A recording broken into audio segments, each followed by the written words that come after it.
सरकार तो थूक कर चाट गई। सरकार का तो दोहरा रवैया और पक्षपातपूर्ण रवैया सामने आ गया। कुछ वर्ग था, 800 में से 500 फर्जी थानेदारों की तो घोषणा एडीजे वीके सिंह जी ने कर दी।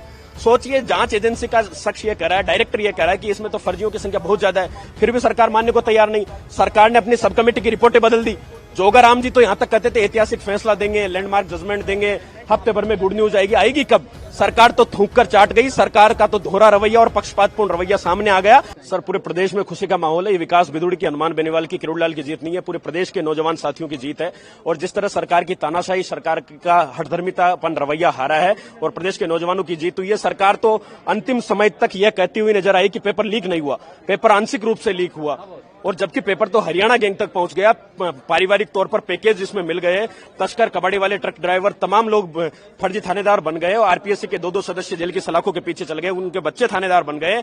गहलोत जी के पीएसओ राजकुमार यादव, उनके बेटे भरत यादव को पेपर दे दिया, और यहां तक कि दूध बेचने वाले तक को पेपर दे दिया। लेकिन 4 सालों से जो सड़कों पर लड़ रहे थे, 3 दिनों तक भूखे प्यासे पानी की टंकी पर चढ़े, और अगर उस टाइम मुद्दे को किसी ने जिंदा रखा तो वो वास्तव में लोकतंत्र का चौथा स्तंभ था। मैं धन्यवाद देना चाहूंगा तमाम मीडिया के बंधुओं को, और ये पूरे प्रदेश की जीत है। और जिस तरह जज साहब समीर जैन साहब ने जो ऐतिहासिक फैसला दिया, या आने वाले समय में तमाम पूरे देश में भर्ती परीक्षाओं और पेपर लीक माफियाओं के खिलाफ एक नजीर के तौर पर साबित होगा। मैं धन्यवाद देना चाहूंगा लड़ाका सांसद हनुमान बेनीवाल को, 127 दिनों से हमारे बीच लड़ते रहे।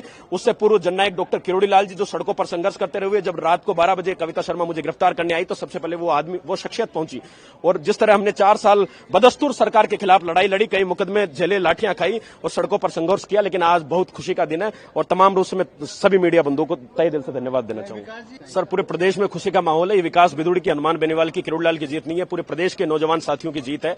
और जिस तरह सरकार की तानाशाही, सरकार का हठधर्मितापन रवैया हारा है और प्रदेश के नौजवानों की जीत हुई है। सरकार तो अंतिम समय तक यह कहती हुई नजर आई कि पेपर लीक नहीं हुआ, पेपर आंशिक रूप से लीक हुआ, और जबकि पेपर तो हरियाणा गैंग तक पहुंच गया। पारिवारिक तौर पर पैकेज जिसमें मिल गए, तस्कर, कबाड़ी वाले, ट्रक ड्राइवर, तमाम लोग फर्जी थानेदार बन गए और आरपीएससी के 2-2 सदस्य जेल की सलाखों के पीछे चल गए। उनके बच्चे थानेदार बन गए। गहलोत जी के पीएसओ राजकुमार यादव, उनके बेटे भरत यादव को पेपर दे दिया, और यहां तक कि दूध बेचने वाले तक को पेपर दे दिया। लेकिन 4 सालों से जो सड़कों पर लड़ रहे थे, 3 दिनों तक भूखे प्यासे पानी की टंकी पर चढ़े, और अगर उस टाइम मुद्दे को किसी ने जिंदा रखा तो वो वास्तव में लोकतंत्र का चौथा स्तंभ था। कुछ वर्ग था, 800 में से 500 फर्जी थानेदारों की तो घोषणा एडीजे वीके सिंह जी ने कर दी। सोचिए, जांच एजेंसी का शख्स ये कह रहा है, डायरेक्टर ये कह रहा है कि इसमें तो फर्जियों की संख्या बहुत ज्यादा है, फिर भी सरकार मानने को तैयार नहीं। सरकार ने अपनी सब कमेटी की रिपोर्टें बदल दी। जोगाराम जी तो यहां तक कहते थे ऐतिहासिक फैसला देंगे, लैंडमार्क जजमेंट देंगे, हफ्ते भर में गुड न्यूज आएगी। आएगी कब?